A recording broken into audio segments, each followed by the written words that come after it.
પરસોત્તમ રૂપાલાના વિવાદિત નિવેદનનો મુદ્દો કરણી સેનાની આગેવાનીમાં રાજકોટ અને મોરબીમાં ક્ષત્રિય સમાજની બેઠક યોજાઈ છે તો મોટી સંખ્યામાં રાજપૂત સમાજના લોકો આ બેઠકમાં એકઠા થયા છે। પરસોત્તમ રૂપાલાની ટિકિટ રદ કરવાની પણ કરણી સેનાએ માંગ કરી છે।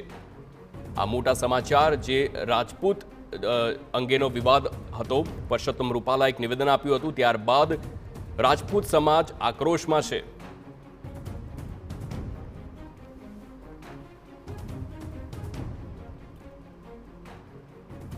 તો આ સમગ્ર મામલે આપણી સાથે જોડાયા છે સંવાદદાતા મોહિત ભટ્ટ। મોહિત, જણાવશો, હાલ હવે કરણી સેના પણ મેદાનમાં છે અને પરસોત્તમ રૂપાલાની ટિકિટ રદ કરવાની માંગ થઈ રહી છે, શું છે વધુ વિગતો?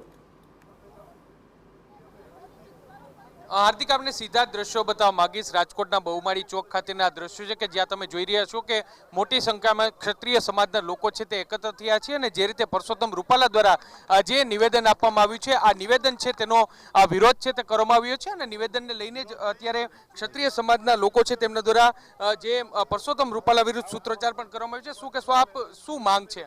હું દોલતસિંહ જાડેજા, શ્રી રાજપૂત કરણી સેના ઉપાધ્યક્ષ, ગુજરાત। પરસોત્તમ રૂપાલા સાહેબે જે બફાટ કર્યો છે ક્ષત્રિય સમાજ વિશે, જે બેન દીકરીઓ વિશે, મને એવું લાગે છે પરસોત્તમ રૂપાલાને ક્ષત્રિયોની હિસ્ટ્રીની પૂરી ખબર નથી। એ સ્કૂલ ગયા હોય, કઈ સ્કૂલમાં ભણ્યા, કઈ હિસ્ટ્રી ભણ્યા છે મને ખ્યાલ નથી, પણ આજ એનું નામ પરસોત્તમભાઈ જે નામ છે એ પણ એક ક્ષત્રિયોને જ આભારી છે, ન કે એ ભાઈનું પણ આજ વિધર્મીઓના નામનું મેચ થતું હોત, કાંઈ અલગ જ નામ હોત। અને આ બફાટનો અમે સખત વિરોધ કરશું, ગામે ગામ ફરશું અને આનો પ્રદેશ લેવલે વિસ્તાર કરવો પડે તો એ પણ અમે કરશું અને એના છાંટા ગામડે ગામડે 18 વર્ણનો અમે સાથ લેશું અને જે એને ભૂલ કરી છે, જે ગલત વાત બોલી છે, એ માફી માંગવા પૂરતું નથી, એની ટિકિટ રદ થાય એ અમારી અંતિમ માંગણી છે। ટિકિટ છે તે રદ થવી જોઈએ તેવી માંગ છે। બીજા પણ ક્ષત્રિય સમાજના આગેવાનો છે તેઓ અહીં પહોંચ્યા છે અને તેમના દ્વારા આ જે નિવેદન છે, બેન શું કહેશો, જે રીતે આ વિરોધ થઈ રહ્યો છે, મહિલાઓ પણ વિરોધમાં જોડાય છે ત્યારે? જી ચોક્કસ, હું તો એમ જ કહું છું કે કોઈ પણ નારીનો વિરોધ જ્યાં થતો હોય ને અહીંયા બધા સમાજના નારીઓ ઊભા રહેવું જોઈએ।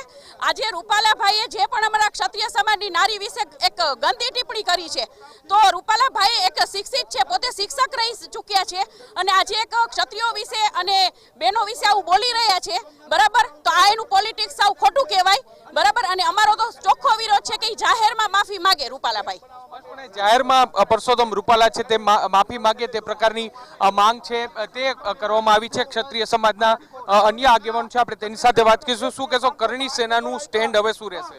કરણી સેનાનું સ્ટેન્ડ આજે અમે બિંગુલ બજાવી દીધું છે, માતાજીના આશીર્વાદ લઈને, અને કાર્યાલય અહીંયા સમજી લો રોડ ઉપર કાર્યાલય રાજપૂત સમાજનું ખુલી ગયું છે કે આજથી અમે ઘરે ઘરે જશું, રાજપૂત સમાજના 18 વર્ણનો સપોર્ટ લેશું કે ભાઈ રાજપૂત કોઈ પણ સમાજની કોઈ પણ ખોટી ટિપ્પણી કરે એ કોઈ સહન નહીં કરે। એટલે અમે અમારી માંગ એક જ છે કે એની ટિકિટ રદ થાય। ટિકિટ રદ નહીં થાય તો અમે વધુ ઉગ્ર આનાથી આંદોલન વધારે કરશું। શું કરવું જોઈએ રૂપાલાએ આ વિવાદને લઈને? હવે રૂપાલા બસ ટિકિટ રદ કરે, પોતાનું રાજીનામું દે। એટલે જે તમામ લોકો છે તે અલગ અલગ માંગ સાથે પરસોત્તમ રૂપાલા છે તેની ટિકિટ છે તે રદ થવી જોઈએ તેવી માંગ છે ને એ જ માંગ સાથે અત્યારે તમામ જે ક્ષત્રિય સમાજના જે આગેવાનો છે, કરણી સેનાના આગેવાનો છે તે પહોંચ્યા છે। પીટી જાડેજા આપણે છે તેની સાથે વાત કરીશું। શું કહેશો, જે રીતે આખો વિવાદ છે હવે શું માંગ છે ક્ષત્રિય સમાજની? ક્ષત્રિય સમાજની માંગ એક જ છે કે ક્ષત્રિય સમાજને આટલો બધો હલકો ચિતરવાનું કારણ શું? રૂપાલા સાહેબ પોતે શિક્ષિત છે અને રૂપાલા પોતે શિક્ષક છે, છતાં એક સમાજને ખુશ રાખવા માટે આવું જાહેરમાં નિવેદન કરી શકે? ક્ષત્રિય સમાજ તો કાયમ માટે, અત્યારે ક્ષત્રિય સમાજ એટલો ઉશ્કેરણીજનક છે કે સમગ્ર ગુજરાતના સમગ્ર રાષ્ટ્રની અંદર 20 કરોડ ક્ષત્રિયો છે, ગુજરાતમાં 50 લાખ ક્ષત્રિયો છે અને 50 લાખ મતદારો છે, તો પણ ક્ષત્રિય સમાજને એક ટિકિટ નથી મળતી।